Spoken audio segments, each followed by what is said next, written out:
So mga beshi, may tatanong ako sa inyo. Magtatanong sa inyo kung bakit kayo nag-bad words.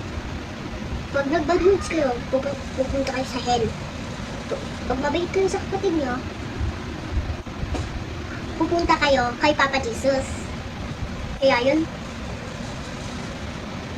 si Papa Jesus, mahal niya tayo. Kaya huwag kayo mag-bad words. Kasi magagalit si Papa Jesus sa inyo. Pag nag-bad words kayo, pumunta kayo sa hell, kumawa naman kayo. So mga pinsan, huwag nyo gagawin yun. Pag mga pinsan,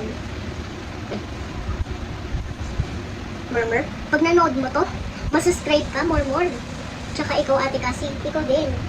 Ikaw din, Kuya Joko, tsaka Kuya Zap, ikaw din. Para masascribe kayo sa akin. Subscribe! So ngayon, at Kuya Zap, at Kuya Joko, mag-subscribe kayo sa akin. Kasi maganda ako. So, Kuya Joko, Kuya Zach, huwag niyo gagawin ng bad words. Ate Cassie, huwag niyo gagawin ng bad words. Tita GC, huwag ka mag-bad words. Ate Chinchin, huwag ka mag-bad words.